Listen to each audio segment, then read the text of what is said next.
자, 닥터브레인 지금부터는요. 오늘장 주요 키워드 살피면서 시장 흐름 다시 한번 점검해 보겠습니다. 오늘장의 주요 키워드 먼저 확인해 볼 텐데요. 오늘 시장에서 아마 가장 중요했던 키워드 가운데 하나는 EU 정상회의 결과 아니었을까 싶습니다. 지난주 후반이었죠. 현재 시각 28일과 29일 이틀에 걸쳐 열렸던 EU 정상회의. 사실 기간이 다가오면서 그리 기대치 높지 않았습니다. 기대 오히려 매우 약화돼 있는 상황이었죠. 하지만 이 EU 정상회의에서 나왔던 얘기들 기대했던 것보다는 결과가 괜찮았습니다. 일단 1,200억 유로 규모의 성장 협약에 합의를 했고요. 이외에도 구제기금 ESM이나 EFSF를 통한 부실 은행권에 대한 직접적인 지원 역시 EU 정상들이 합의를 했습니다. 이외에도 국가를 거치지 않고 은행권에 대한 직접 지원을 하는 것, 국채 매입하는 것까지도 정상들이 합의를 이뤄냈는데요.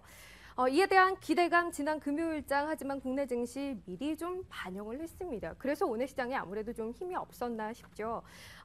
기대했던 것 이상의 결과는 얻었지만 그렇다고 해서 아주 만족스럽지는 않다. 그러니까 근본적인 해결책이라고 할 수 있는 유로본드 발행 등에 대한 합의는 없었기 때문에 시장이 좀 우려를 하고 있다. 이런 해석이 뒤따르고 있습니다. 오늘 가장 중요한 키워드 이것이었다면요. 두 번째 키워드는 역시 삼성전자 꼽을 수 있을 것 같습니다.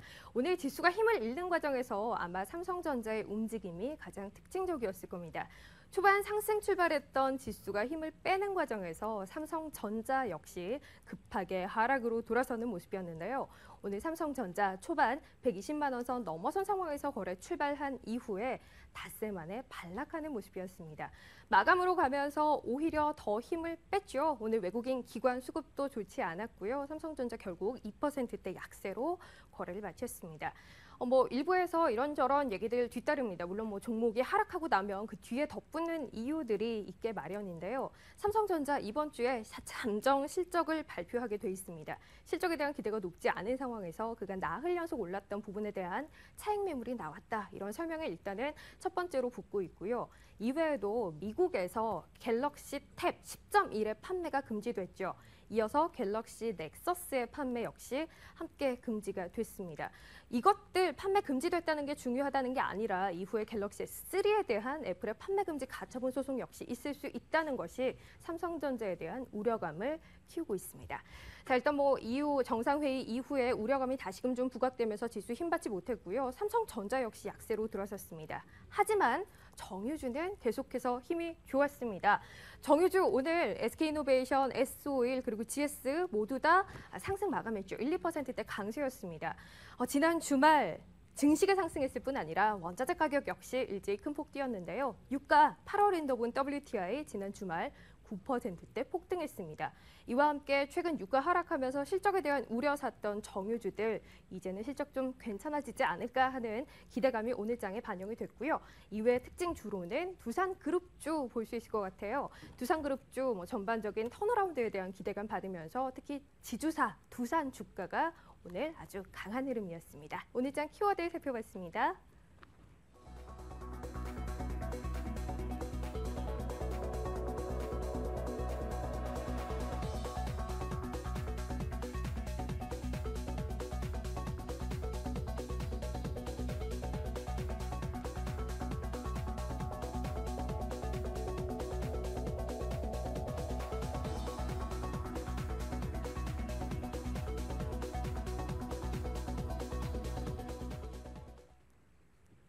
네, 오늘 이 시간 닥터브레인 계속해서 이어가도록 하죠. 오늘 이 시간 함께 하실 분 만나봐야죠. 오늘은 마루투자자문의 조인갑 대표 모셨습니다. 대표님 안녕하십니까? 네, 안녕하십니까? 네. 오늘 시장 좀 아쉽게 됐어요. 지수 지난 금요일에 많이 올랐던 데 이어서 오늘도 추가 상승 출발했지만 결국은 소폭이나마 약세로 마감을 했습니다. 이후 정상회의 결과에 대해서 해석들이 좀 분분한 것 같아요. 이미 금요일장의 호재로서의 영향은 다 반영했다고 봐야 하는 건가요? 그렇게 보기는 어려운데요. 일단은 이제 금요일 날 생각보다 시장이 예상한 것보다 좀 높게 올랐던 것들이 있고요. 그러면서 이제 개인분들의 단기 차익 실현이 발생하면서 시장이 예상보다 좀 그 마이너스 소폭 약세장으로 끝난 걸로 좀 볼 수 있고요.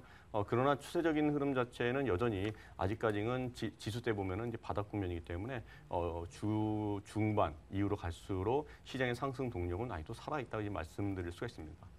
그간 뭐 호재에 목말랐던 시장이 호재 나오면서 지수 상승하자 개인들의 차익 실현 매물이 잇따랐다 이런 얘기인데 그렇다면 뭐 이후 정상회의에 대해서 실망하기는 이르다는 얘기 조금 전에 해주셨어요. 그 영향은 꾸준히 지속될 거라고 봐도 됩니까? 사실 좀 미흡하다라는 분석도 없진 않은데요.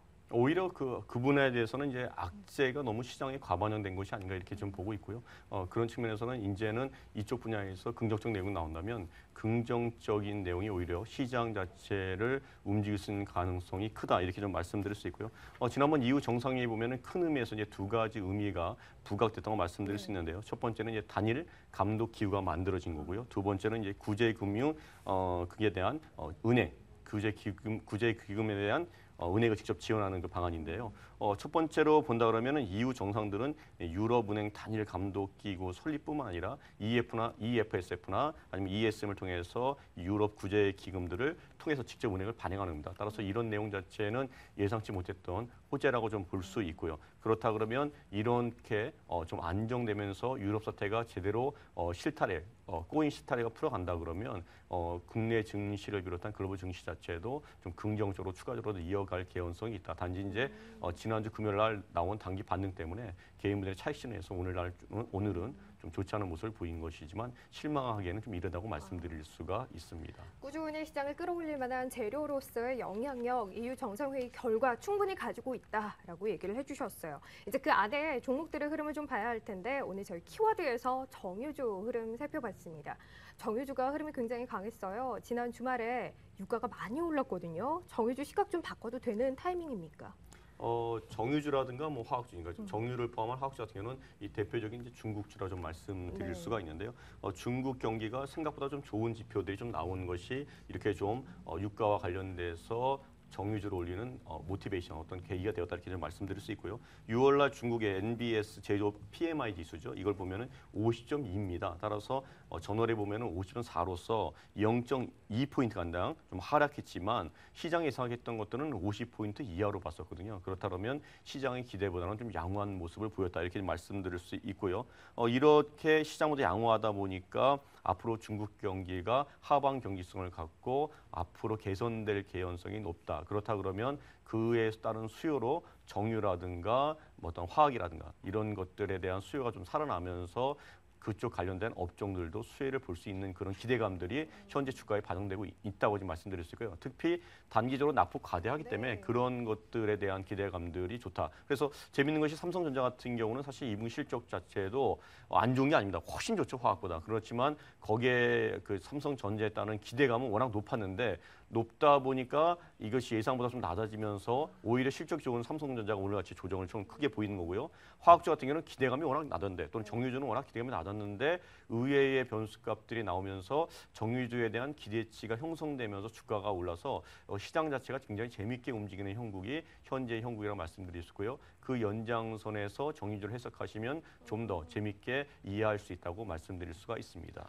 그러면 일단 지금 오르는 것은 워낙 많이 빠졌던 데 따른 기대가 워낙 낮았던 데 따른 반등이라고 볼 수 있을 텐데 연속성을 가지고 상승할 수 있을 것인가에 대한 판단을 기본으로 투자 전략도 세워야 할 것 같아요. 정유주 투자 의견은 어떻게 제시하세요? 말씀하신 것처럼 이제 시황 자체가 완전히 V자 반등이라든가 개선될 때까지 V자 반등은 아니고요. 개선되는 데는 시간이 필요하다. 따라서 추세적이라고 말씀드리긴 좀 이른 면이 있고요. 단지 단기 낙폭 과대해서 본질 가치보다 과하게 빠진 면이 있어서 그런 것들이 회복되고 있는 기술적인 반등 구간이라고 좀 말씀드릴 수 있고요. 따라서 장기 투자자분 같은 경우는 이제 조정시마나 분할 매수하면서 접근하시는 것이 투자 수익률을 제고할 수 있는 방법이라고 말씀드릴 수가 있습니다. 두산그룹주도 오늘 괜찮았어요. 특히 지주사 두산 주가가 좀 많이 상승을 했는데 오늘 올랐던 것 어떻게 설명하고 계십니까?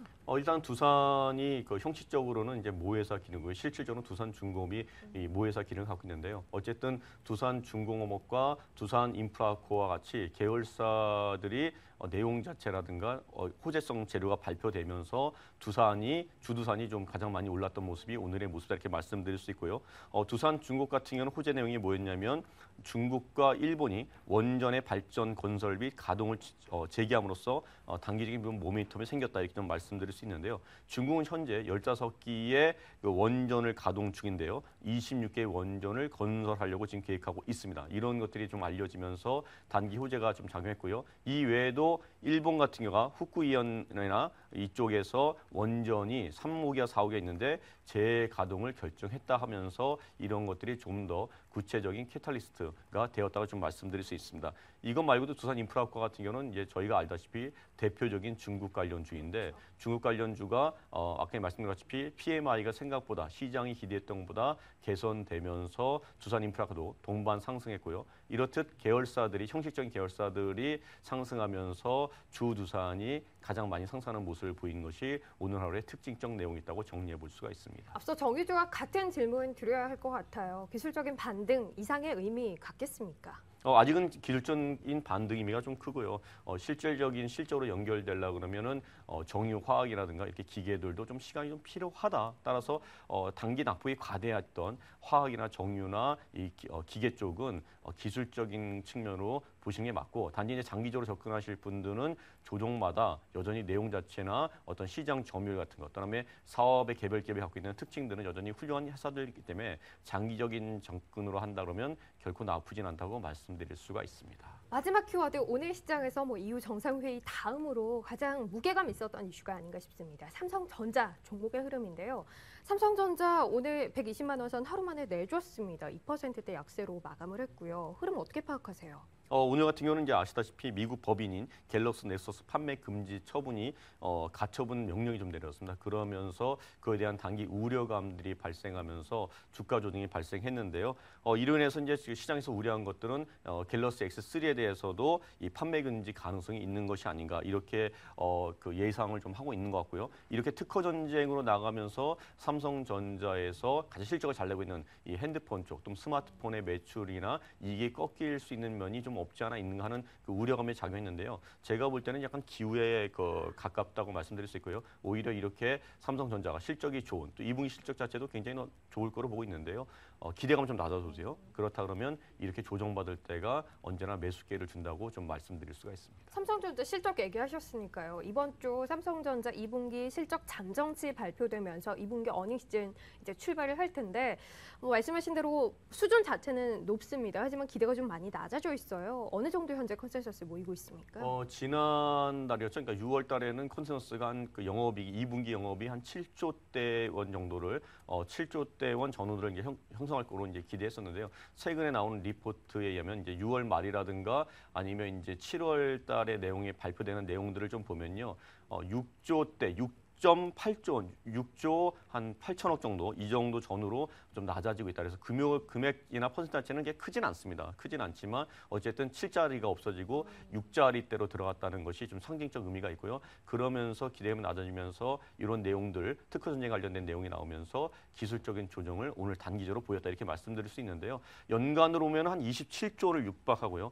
삼성전자 창사 이래 최대치를 계속해서 지속적으로 달성하는 국면임에 따라서 이렇게 장기적으로 보시거나 아니면 거대 전체적인 그림을 보신다 그러면 이렇게 기술적인 조정을 받을 때 적극적으로 담아가는 것도 나쁘지 않다고 말씀드릴 수가 있고요. 큰 흐름에서는 스마트폰으로 인한 이 패러다임의 전환 또는 트렌드의 전환은 여전히 지금 진행 국면이다. 그렇다 그러면 이 패러다임이나 트렌드의 변화에서 가장 수혜를 보고 있는 이 삼성전자의 스마트폰의 실적 자체는 아직은 깨어지기가 어렵기 때문에 그런 면에서는 신뢰하고 장기적으로 지속적으로 조정시마나 분할 매수를 가도 나쁘지 않다고 말씀드릴 수가 있습니다. 알겠습니다. 오늘 장 이렇게 정리해봤습니다. 일단 시장 자체 금요일장 많이 올랐던 이후에 좀 쉬어가는 흐름이었다. 그리고 그 안에 올랐던 정유주와 기계주 반등은 일단은 기술적 반등 정도의 의미가 있을 것 같아 이렇게 의견 주셨는데요. 반면 대표주 삼성전자는 쉬어갈 때가 매수의 기회다라는 의견도 확인을 해봤습니다. 참고하시고요. 오늘 장 정리는 여기서 마무리할게요. 7월 첫 번째 날 어떤 해외 일정들 준비되어 있는지 살펴보고 내일 장 점검하겠습니다.